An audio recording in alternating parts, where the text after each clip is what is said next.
Activity numericals. सबसे पहले हम स्टार्ट करते हैं। हमारे पास फर्स्ट न्यूमेरिकल है, a radio active substance has a half life of 8 months. You have any radio active substance, उसकी हाफ लाइफ जो है वो आपको बता दी गई है, वो 8 मंथ्स की है। In how much time 3/4 of a substance will decay. कि अब अपने टाइम बताना है कि वो जो रेडियो एक्टिव अपनी ओरिजिनल हाफ लाइफ से टाइम में उसके पास 8 मंथ उसकी हाफ लाइफ है, ठीक है। 3/4 ऑफ सब्सटेंस विल डिके हो गया, लेकिन उस 3/4 सब्सटेंस तक डिके होने में उसको कितना टाइम लगा है आपने ये बताना है। तो सबसे पहले हम देख लेंगे कि हमारे पास गिवन क्या है। टी जो है वो आपके पास हाफ लाइफ है, ठीक है, और 1/2 हाफ को जो है वो शो कर रहा है और टी लाइफ को शो कर रहा है, ठीक है, 8 मंथ्स। फिर n/n0 जो है वो 1/4 उन्होंने बात की है। उन्होंने कहा है कि 1/4 के बाद उसके अंदर कितनी अमाउंट क्वांटिटी एक रेडियो एक्टिव एलिमेंट की रह जाएगी। तो आपके पास उसकी हाफ लाइफ गिवन है और उसकी अमाउंट गिवन है कि इतने टाइम के बाद कितने टाइम में वो इतना रह जाता है। टाइम आपने बताना है, आपने टाइम यहाँ पे फाइंड करना है। तो यहाँ पे सबसे पहले हम हाफ लाइफ का फार्मूला पुट करेंगे। वो आपके पास है n = n0 × 1/2। यहाँ पे n क्या है, n is the remaining atom और n0 क्या है, original atom, and 1/2 n number of आपके पास जो है वो क्या कहते हैं। हम लोगों ने n को क्या लिखा था कल वाले लेक्चर में, हमने n को क्या बोला था, what is the n here, n यहाँ पे हमारे पास क्या था, हम लोगों ने कल ये पढ़ा था हाफ लाइफ के टॉपिक में ही।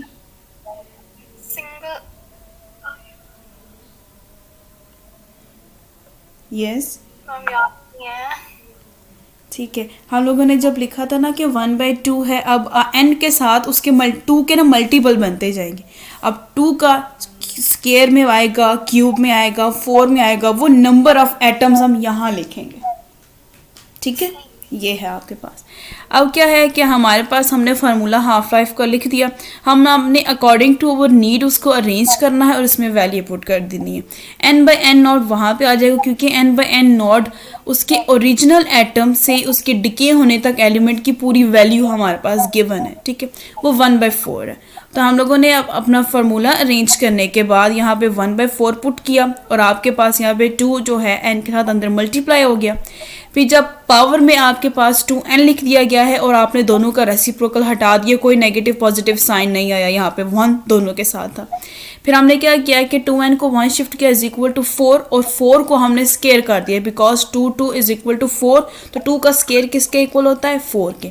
तो आपको पता है जब भी पावर में नीचे सब्सक्रिप्शन जो है उसकी वो सेम हो, वो कैंसिल हो जाती है और पावर की वैल्यू एक दूसरे के इक्वल आ जाती है। सेम एज इट इज यहाँ पे n = 2 हमने कर दिए, नीचे वाले दोनों 2 कैंसल आउट हो गए। और फिर हमारे पास यहाँ पे नंबर ऑफ जो है वो एटम्स आ गया, वो 2 है। तो फिर अब हम जाएंगे अपने टाइम के फार्मूले में। तो किसी भी रेडियो एक्टिव एलिमेंट का अगर टाइम फाइंड करना हो कि वो कितना अमाउंट में डिके हो रहा है, तो उसका फार्मूला आपके पास होता है number of atom multiply by half life. तो आपके पास नंबर ऑफ एटम 2 था, हाफ लाइफ आपके पास 8 मंथ थी, आपने दोनों को मल्टीप्लाई किया तो आपने बता दिया 16 मंथ। तो यहाँ पे आपने बताया कि 16 मंथ, उन्होंने कहा था कि 8 मंथ उसकी हाफ लाइफ है, तो 3/4 सब्सटेंस को डिके होने में जो है वो 16 मंथ लगेंगे, ठीक है। ये आपके पास फर्स्ट सॉल्व हो गया। अब हम चलते हैं नेक्स्ट की तरफ।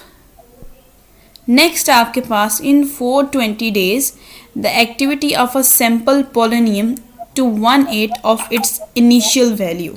What is the half life of polonium? कि in 420 days में activity of a sample जो polonium original sample है to 1/8 of its initial value। क्या आप 480 days में sample से लेके जो है 1/8 उसकी initial value रह जाती है, तो उसकी half life क्या होगी polonium की। तो हमने इसकी हाफ लाइफ फाइंड करनी है। सबसे पहले तो आपके पास टाइम गिवन है 420, उसके पास टाइम 420 डेज उसके गिवन है, और आपके पास ओरिजिनल से कहाँ तक उन्होंने बात की है, 8 तक। उसमें लिखा हुआ है यहाँ पे 8 of its initial value, 1/8 mean 1/8, ठीक है।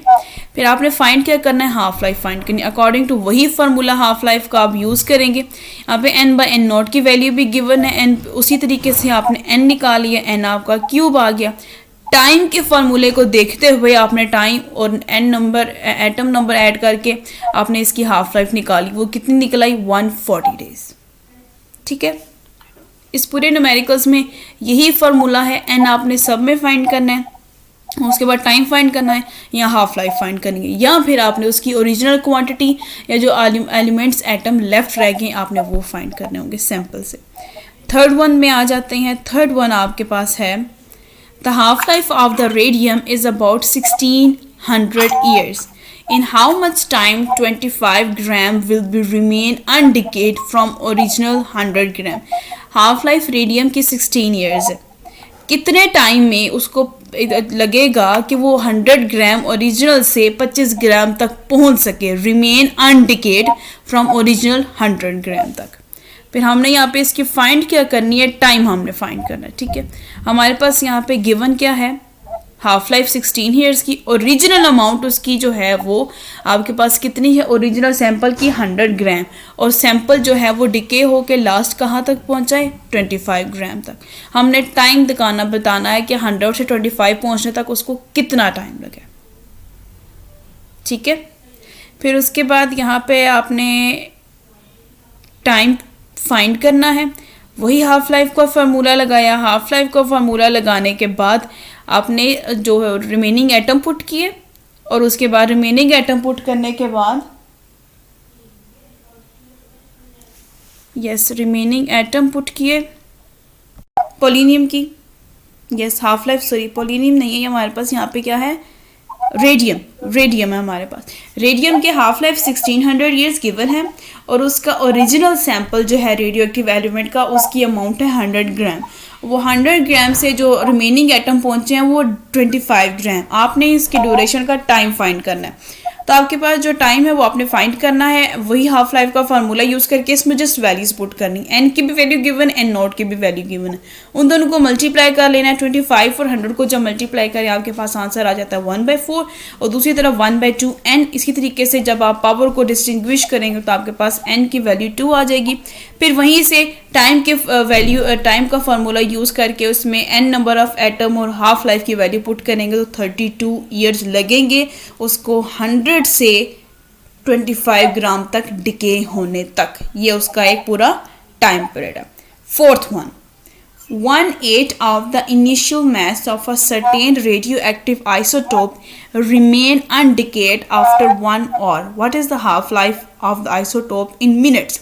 कि आपके पास 1/8 ऑफ इनिशियल मास है एक सर्टेन रेडियो एक्टिव आइसोटोप का, जो अनडिकेड रहता है 1 घंटे तक, मतलब उसके अंदर कोई रेडिएशंस एमिट नहीं होती हैं। फिर आपने बताना है उसी आइसोटोप में अगर 1 घंटे में ये चीज़ रही है तो उसके मिनट में उसकी हाफ लाइफ कितनी होगी। अब आपने उसको मिनट्स में फाइंड करना है। तो हम लोग यहाँ पे चलते हैं। फोर्थ वन, आपके पास उसकी हाफ लाइफ उसकी अमाउंट गिवन है इनिशियल से सैंपल तक, वो 1/8 है। ठीक है, और टाइम विंडो उसका जो गिवन है वो 1 आवर। 1 आवर में कितने मिनट्स होते हैं, 60 मिनट्स। और आपने फाइंड क्या करनी है, हाफ लाइफ, वो भी मिनट्स में।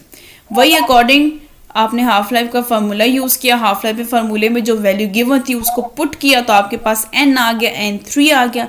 फिर आपने टाइम की वैल्यू पुट की, हाफ लाइफ को साइड पे किया तो टाइम आपके पास 60 सेकंड गिवन था, आपने मिनट में यूज़ नहीं किया। अगर आप और में यूज़ करते तो आप 1 लिखते, लेकिन आपने और को मिनट में कन्वर्ट कर दिया तो टाइम आपका 60 है, और n नंबर 3 है तो आपके पास 20 मिनट्स। ये उसकी हाफ लाइफ जो है वो मिनट्स में कितनी आ गई, उसकी हाफ लाइफ आपने मिनट्स में बतानी तो वो कितनी आई है, 20 minutes. What is the half-life of isotopes in minutes? हो गया। Fifth one, what is the proportion of a radium sample would be decayed after 8,000 years? Half-life of the radium is 1600 years.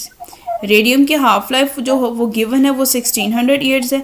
What proportion? अब आपने proportion यहाँ पे find करना है, और हमने प्रोपोर्शन कौन सी क्वांटिटी रखी हुई है, हाफ लाइफ के फार्मूले में प्रोपोर्शनल कौन सी क्वांटिटी है हमारी, electrons, n/n0 original sample to remaining atoms. ये आपके पास देखिए प्रोपोर्शन की क्वांटिटी बन जाती है ना, n/n0, ये प्रोपोर्शनल की क्वांटिटी बन जाती है। तो फिफ्थ में जाएंगे तो यहाँ पे ज़रा गौर से देखने वाला, ये बड़ा इंपॉर्टेंट है। फिफ्थ में उन्होंने कहा है कि what proportion of a radium sample would be decade after 8000 year. Proportion के मतलब ओरिजिनल से लेके डिके तक उसका जो कितना उसमें चीज़ स्टार्ट थी और कितनी उसमें रह गई है, अगर हम टाइम पीरियड दें 8000 साल का और रेडियम की हाफ लाइफ जो है वो 1600 ईयर्स है। तो हम इसको फाइंड करते हैं। सबसे पहले तो हमारे पास टाइम गिवन है और उसकी हाफ लाइफ गिवन है। हमने फाइंड क्या करना है, प्रोपोर्शन। प्रोपोर्शनैलिटी का जो हमने यूज़ किया तो वो n/n0 था। तो हम लोग बिल्कुल उसी तरीके से टाइम के फार्मूले में अब जो n साइड पे आ जाएगा, क्योंकि n तो हम तब फाइंड कर सकते हैं जब हमारे पास ये प्रोपोर्शनैलिटी की वैल्यू होती है, लेकिन हमने तो पहले प्रोपोर्शनैलिटी फाइंड करना है। n को साइड पे किया, वहाँ पे हाफ लाइफ और टाइम की वैल्यू पुट की, तो आपके पास n आ गया, n आपके पास 5 आ गया।